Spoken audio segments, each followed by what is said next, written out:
Hey guys, தொடர்ந்து நம்ம horror movie thriller மூவின்னு சொல்லிட்டு பார்த்துட்டே இருக்கோம். ஸோ ஒரு சேஞ்ச் இருக்கட்டும்னு சொல்லிட்டு நான் உங்களுக்கு ஒரு செம்மையான காமெடி டிராமா மூவி தான் கொண்டு வந்திருக்கேன். இந்த படத்தோட ஒன்லைன் ஸ்டோரி என்னன்னு பாத்தீங்கன்னா, 70களில் அமெரிக்காவுக்கும் ரஷ்யாவுக்கும் கடுமையான பனிப்போர் நடந்துட்டு வருது. இதனால ஒரு பெரிய அணு ஆயுத போரே நடக்கும்னு நினைக்கிறேன். கேல்வின் ஒருத்தர் தன்னோட வீட்டுக்கு கீழே ஒரு பங்கரை கட்டி அதுல தான் குடும்பத்தை வச்சு காப்பாற்றணும்னு நினைக்கிறாரு. அந்த சமயத்துல அவங்களுக்கு ஒரு பையனும் பிறக்கிறான். அவன் டீனேஜ் ஆகிற வரைக்கும் அந்த பங்கருக்குள்ளேயே தான் வளர்றான். ஒரு கட்டத்துல அந்த பங்கரை விட்டு வெளியே போகணுன்ற கட்டாயம் அவனுக்கு வந்துடுது. வெளியே போன அவன் வெளி உலகத்தை பார்த்து ரொம்பவே அதிர்ச்சி ஆயிடுறான். அதுக்கப்புறம் அந்த ஃபேமிலிக்கு என்ன நடந்ததுன்றத செம்ம காமெடியோடவும் அதே நேரத்துல எமோஷனோடவும் சொன்ன படம் தான் பிளாஸ்ட் ஃப்ரம் த பாஸ்ட். இது கொஞ்சம் பழைய படமா இருந்தாலும் நமக்கு இந்த படத்தை பார்க்கும்போது ரொம்பவே பிடிச்சு போயிடுங்க. So guys, welcome to world cinema இன் தமிழ். உங்களுக்காக மட்டுமே வித்தியாசமான படங்களை கொண்டு வர நான் உங்கள் தமிழ் நண்பன். இப்போ வாங்க நம்ம வீடியோக்குள்ள போலாம்.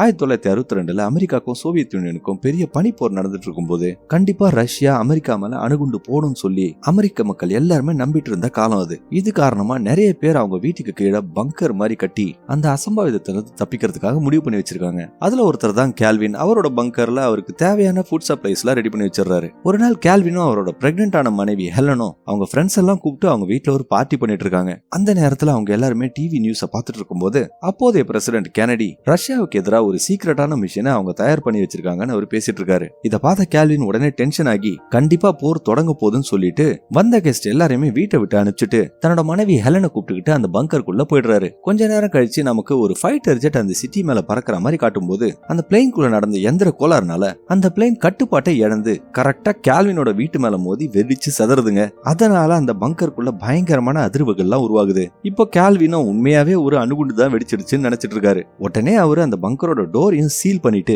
ஒரு அதிர்ச்சியான விஷயத்த ஹெலன் கிட்ட அவரு சொல்றாரு. அவரால் இப்போ அந்த பங்கரோட கதவை மேனுவலா ஓபன் பண்ண முடியாது. இப்போ அந்த கதவு ஆட்டோமேட்டிக்கா திறக்கிற வரையும் அவங்க வெயிட் பண்ணி தான் ஆகணும். அதாவது சரியா 35 வருஷம் கழிச்சு தான் அந்த கதவு ஆட்டோமேட்டிக்கா திறக்கும்னு சொல்றாருங்க. ஏன்னா அத்தனை வருஷம் கழிச்சு தான் நிலத்துக்கு மேல இருக்கிற எல்லா கதிர்வீச்சும் முழுமையா அடங்கி போகும்னு அவரு அந்த டோரை அந்த மாதிரி ப்ரோக்ராம் பண்ணி வச்சிருக்காருங்க. அடுத்த நாள் காலையில அந்த வீட்டுக்கு வர போலீஸ் அந்த சேதமான வீட்டை பார்த்துட்டு யாரோட இறந்து போன பாடியும் கிடைக்காததுனால கேல்வினும் ஹெலனும் கண்டிப்பா இந்த விபத்துல இறந்து போயிட்டு இருப்பாங்கன்னு முடிவு பண்ணிட்டாங்க. நாட்கள் கொஞ்சம் கொஞ்சமா செல்ல ஆரம்பிக்குது. கேல்வினும் தான் வீட்டுக்குள்ள இருக்கிற மாதிரியே தான் ஃபீல் பண்ணிருக்காரு. ஆனா பாவம் ஹெலனுக்கு மட்டும் தான் ஸ்ட்ரெஸ் அதிகமாயிட்டே போகுது. ஒரு நாள் ஹெலனுக்கு பிரசவ வலி வந்து கேல்வினோட உதவியால எப்படியோ அவங்க ஒரு ஆண் குழந்தைய பெற்றெடுத்துறாங்க. மறுபடியும் நாட்கள் வருடங்களா செல்ல ஆரம்பிக்குது. அவங்களோட பையன் ஆடமும் இப்போ கொஞ்சம் கொஞ்சமா வளர்ந்துகிட்டே வரான். கேல்வினும் தனக்கு தெரிஞ்ச எல்லா விஷயத்தையும் ஆடமுக்கு சொல்லி கொடுத்து அவன் ஒரு நாள் கண்டிப்பா அவங்களோட அழிஞ்சு போன நாட்டை காப்பாத்துவான்னு சொல்லி நம்பிக்கை கொடுத்துட்டே இருக்காரு. ஆடமுக்கு அவரு ஸ்கூல் புக்ஸ் எல்லாம் படிக்க சொல்லி தராரு. பாக்ஸிங் போடுறதுக்கும் கத்து கொடுக்கறாரு. ஈவன் மேக்ஸும் சொல்லி தராரு. ஸ்டாக் மார்க்கெட்டை எப்படி ஹேண்டில் பண்ணணும்னு சொல்லி தராரு. அவங்க அம்மா ஹெலன் ஆடமுக்கு டான்ஸ் எப்படி ஆடுறதுன்னு சொல்லி தராங்க. கேல்வின் தான் சேர்த்து வச்சிருந்த பேஸ்பால் கார்ட்ஸ் கலெக்ஷன்ஸை ஆடமுக்கு கொடுத்து பேஸ்பாலை பத்தியும் அவர் சொல்லி தராரு. ரெண்டு பேரும் ஆடமுக்கு நல்ல ஒழுக்கத்தை அருமையா சொல்லி தந்து வளர்க்குறாங்க. அந்த ஃபேமிலியும் ஒரு நார்மலான லைஃப் வாழற மாதிரி எல்லா செட்டப்பையும் பண்ணி வச்சிருக்காங்க. அந்த பங்கருக்குள்ளே ஒரு மினி மார்க்கெட் செட் பண்ணி வச்சிருக்காங்க. ஃபேக்கா மீன் பிடிக்கிற செட்டப்பையும் பண்ணி வச்சிருக்காங்க.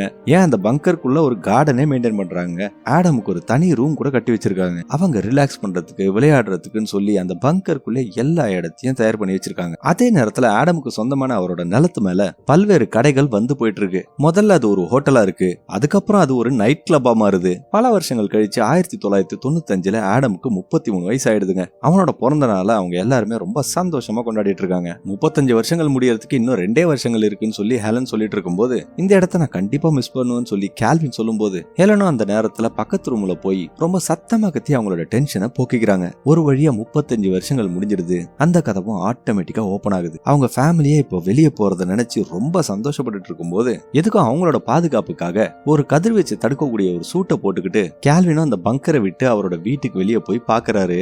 அவரோட வீடு இப்போ பாழடைஞ்சு போய் சில பிச்சைக்காரங்க அங்க குடிச்சிட்டு அந்த இடத்தையே ஆக்கிரமிச்சு வச்சிருக்காங்க. அந்த நேரத்துல பூமிக்கு அடியில இருந்து வெளியே வந்த கேல்வினை பார்த்த ஒரு பிச்சைக்காரன் மெல்கர் அப்படின்றவன் பயத்துல அங்கேயே மயக்கம் போட்டு விழுந்துடுறான். கேல்வினும் அந்த வீட்டை விட்டு வெளியே போய் பாக்குறாரு. அந்த ஊரே சுத்தமா மாறி போயிருக்கு. செவுத்துல எல்லாம் டிசைனா வரைஞ்சு வச்சிருக்கானுங்க.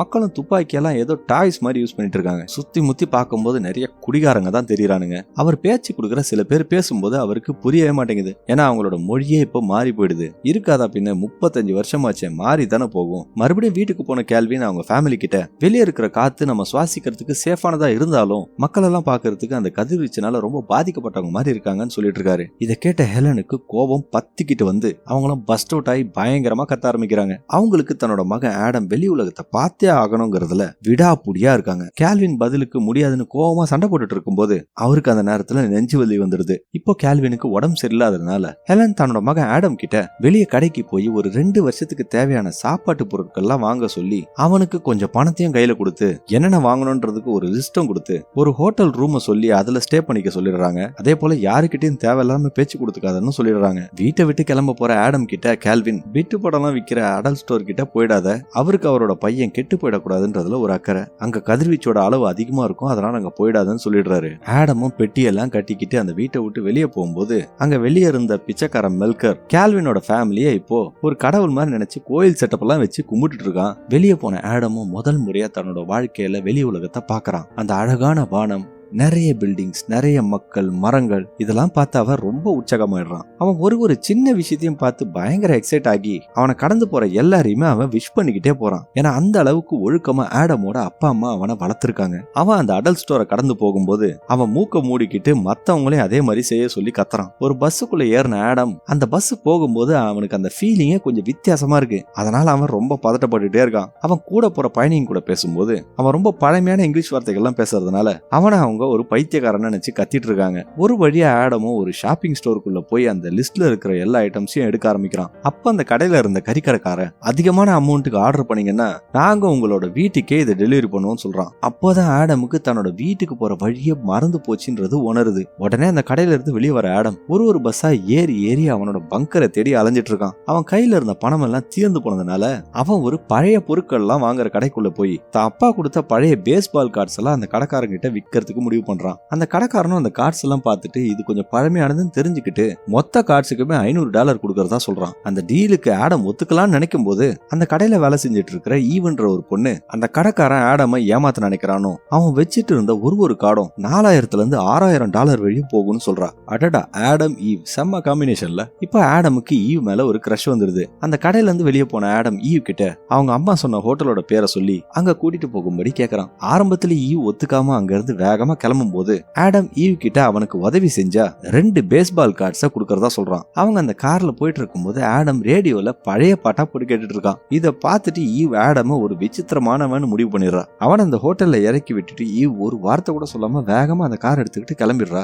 ஆடமும் அந்த ஹோட்டல்ல 18வது மாடியில ஒரு ரூம் எடுத்துட்டு அந்த ஜன்னலோட ஸ்கிரீனை ஓபன் பண்ணி வெளியே அவ்வளவு உயரத்தை பார்த்து பதறி போயிடுறான். அவன் முதல்ல டிவியை பார்த்து ரொம்பவே என்ஜாய் பண்றான். சூரிய உதயத்தை பார்த்து ரசிக்கணும்ன்றதுக்காகவே ஆடம் ரொம்ப காலையில எழுந்து உட்காந்துடுறான். அன்னைக்கு ஈவ் ஆடமோட ஹோட்டல்ல வந்து அவனை பார்த்து அந்த ஒரு சின்ன உதவிக்காக இவ்வளவு விலைமதிப்பான கார்டை வாங்கினதுல அவளுக்கு கொஞ்சம் குற்ற உணர்ச்சியா ஃபீல் பண்ணிட்டு அந்த கார்டை திருப்பி கொடுத்துறான். கொடுத்துட்டு ஈவ் அந்த இடத்த விட்டு கிளம்பும் போது ஆடம் அவகிட்ட அவனுக்கு அசிஸ்டண்டா இருந்து அவன் வீட்டுக்கு தேவையான எல்லா பொருளையும் வாங்கி தர சொல்லி அவகிட்ட ரிக்வஸ்ட் பண்ணிட்டு இருக்கான். ஈவும் அதுக்கு ஒத்துக்கிட்டு அவங்க 2 பேரும் ஆடமோட வீட்டுக்கு தேவையான 2 வருஷத்துக்கான பொருளை ஷாப்பிங் பண்றாங்க. அவ்வளவு பொருளையும் எடுத்துட்டு போறதுக்கு அவனுக்கு ஒரு வேனே தேவைப்படுது. ஷாப்பிங் முடிஞ்ச உடனே ஈவும் ஆடமா அவளோட வீட்டுக்கு கூட்டிட்டு போறா. அங்க அவளோட ரூம்மேட் ட்ராய்னு ஒருத்தனை இன்ட்ரோடியூஸ் பண்ணி வைக்கிறா. ட்ராயும் ஆடம் கிட்ட எக்கச்சக்க கேள்விகளை கேட்டு தள்ளிட்டு இருக்கும் போது ஆடமும் அந்த வீட்டுக்குள்ள இருந்த லேட்டஸ்ட் டெக்னாலஜி எலக்ட்ரானிக்ஸ் எல்லாம் பார்த்து ரொம்பவே ஆச்சரியப்படுறான். அவன் கேட்டுக்கிட்டே இருந்ததுனால ஆடமும் தான் அலாஸ்கால இருந்து ஒரு பிசினஸ் ட்ரிப்காக வந்திருக்கான்னு சொல்லி போய் சொல்லிடுறான். அதே நேரத்துல டென்ஷன் தாங்க முடியாத எலனும் அந்த வீட்டை விட்டு வெளியே வரலான்னு முடிவு பண்ணி வெளியே வரும்போது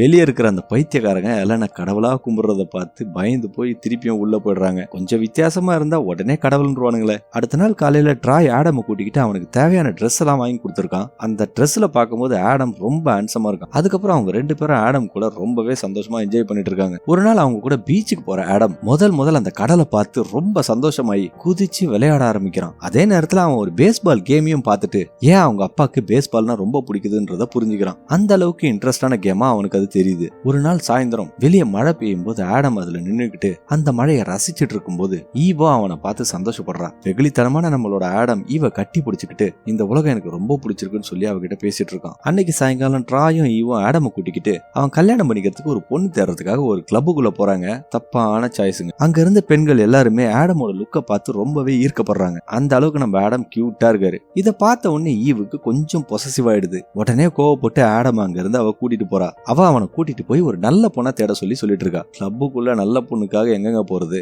அதுக்கப்புறம் ஆடமும் ஒரு 2 பொண்ணுங்க கூட டான்ஸ் ஆட ஆரம்பிக்கிறான். அங்க இருந்த எல்லாருமே ஆடமோட டான்ஸ் டான்சிங் ஸ்கில்ல பார்த்து ரொம்பவே இம்ப்ரெஸ் ஆயிடுறாங்க. அதை கடுப்பா பார்த்துக்கிட்டே ஈவோ தன்னோட பழைய பாய் ஃப்ரெண்ட் கிட்ட பேசிட்டு இருக்கும்போது அவன் தேவையில்லாம ஆடமை கிண்டல் பண்ணி வம்பு இழுத்து மூக்குல ஒரு பஞ்ச் வாங்கிடுறான். ஏன்னா அவங்க அப்பா தான் பாக்ஸிங் எல்லாம் சொல்லி கொடுத்திருக்காரு. ஐ எம் a boxer எங்க கேட்ட மாதிரி இருக்குல்ல. இதை பார்த்த ஈவும் கோவப்பட்டுட்டு அங்கிருந்து வேகமா கிளம்பிடுறா. வீட்டுக்கு வந்த ட்ராய் கிட்ட ஆடம் எங்க போனான்னு ஈவ் கேட்கும்போது அவன் அந்த பொண்ணு கூட தான் போனான்னு ட்ராய் சொன்னதை கேட்டு கோவமா ஆடமை தேடி ஈவ் கிளம்புறா. இப்பதான் அவ ஆடமை லவ் பண்றான்றதே அவளுக்கு புரியுது. அவ கோவமா அந்த காரை எடுக்கும்போது யாரோ அந்த கார் பக்கத்துல வந்ததை பார்த்து பயந்துட்டு இருக்கும்போது அது வேற யாரும் இல்ல, ஆடம் தான். அவன் ஈவ உள்ள கூட்டிட்டு போய் அவளுக்கு அடிப்பட்ட காயத்துக்கு பேண்டேஜ் எல்லாம் போட்டு வேற ஒரு பொண்ணு கூட போறதுக்கு அவனுக்கு மனசே வரல. ஏன்னா அவன் மனசு பூரா ஈவ் தான் இருக்கான்னு சொல்லிட்டு இருக்கும்போது அவன் ஈவ் மேல இருக்கிற காதல அவகிட்ட சொல்றான். அதுக்கப்புறம் கடைசியா அவங்க முத்தமும் கொடுத்துக்கிறாங்க. இப்ப ஆடம் ஈவ முழுசா நம்புறதுனால அவன் ஃபேமிலி ரகசியம் மொத்தத்தையும் ஈவ் கிட்ட சொல்றான். அதே போல அவன் ஈவ கல்யாணம் பண்ணிக்கிட்டு அந்த பங்கருக்குள்ள வாழறதா அவனுக்கு ஆசைன்னு சொல்றான். அந்த நேரத்துல ஈவுக்கு அவன் சொன்னதை கேட்டு ரொம்ப கன்ஃபியூஸ் ஆகி அவனை அங்க இருந்து அனுப்பிச்சிடுறான். அடுத்த நாள் ஆடம் எப்படியோ அவனோட வீட்டுக்கு போற வழியை கண்டுபிடிச்சு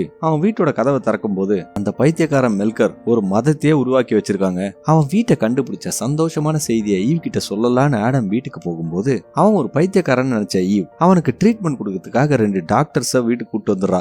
அவனை அவங்க கூப்பிடும் போது ஒத்துக்கிட்டு போற மாதிரி வெளியே போய் ஓட ஆரம்பிச்சிடுறான். அதுல ஒரு டாக்டர் ஆடம் விடாம துரத்திட்டு ஓடுறான். இன்னொரு டாக்டர் போலீஸை கால் பண்றதுக்காக ட்ரை பண்ணும்போது ஈவ் அந்த டாக்டர் கையில இருந்த போனை புடுங்கிட்டு தான் பண்ணது தப்புன்றத உணர்றான். மறுபடியும் ரிட்டர்ன் ஓடி வந்த ஆடம் அவன் ஹோட்டல் ரூம் சாவியை ஈவ் கையில கொடுத்து அவன் பொருட்கள்லாம் அந்த ரூமுக்குள்ளதான் இருக்குன்னு சொல்லிட்டு அங்க இருந்து தப்பிக்கிறதுக்காக ஒரு ட்ரக் எடுத்து ரிவர்ஸ் எடுக்கும் போது அந்த டாக்டரோட கார்லயே இடிச்சிடறான். அதுக்கப்புறம் அவனோட ஹோட்டல் ரூமுக்கு போற ட்ராயும் ஈவும் அவன் பொருட்கள்லாம் பார்த்துட்டு அது எல்லாமே ரொம்ப பழமையா இருக்கிறத நோட் பண்றாங்க. அப்போ அவனோட பழமையான பங்குச்சந்தை சர்டிபிகேட்டை பார்த்தவங்க ஆடம் சொல்றது உண்மைதான்னு புரிஞ்சுக்கிறாங்க. அதே நேரத்துல ஆடமும் அவங்க வீட்டுக்கு போய் அவங்க அப்பா அம்மாவை கட்டி பிடிச்சு அவங்க வீட்டுக்கு மேல இருந்த பைத்தியக்கார மெல்கரையும் கூட்டிட்டு வந்து இன்ட்ரோடியூஸ் பண்றான். இப்ப ஆடம் மெல்கரோட உதவியால அவன் அவங்க வீட்டுக்கு வாங்கிட்டு வந்த பொருட்கள் எல்லாம் அவங்க வீட்டுக்குள்ள டிரான்ஸ்பர் பண்றான். ட்ராயும் ஈவும் அதுக்கப்புறம் ஆடமோட வீட்டை தேடி அலைஞ்சிட்டு இருக்கும் போது போற வழியில ஆடம பார்த்துட்டு ஈவ் ஓடி போய் கட்டி பிடிச்சு அவனை முத்தம் கொடுக்குறா. அதுக்கப்புறம் என்னங்க ஹாப்பி எண்டிங் தான். ஈவ ஆடமோட பேரண்ட்ஸும் பாக்குறாங்க. அவங்களுக்கும் அவளை ரொம்ப பிடிச்சு போயிடுது. 2 மாசம் கழிச்சு ஈவ கல்யாணம் பண்ணிக்கிறேன்னு சொல்லி ஆடம் சொல்லிடுறான். அந்த 2 மாசம் கேப்ல ஆடம் தான் அப்பாவோட பழைய ஸ்டாக் சர்டிபிகேட் எல்லாம் வித்து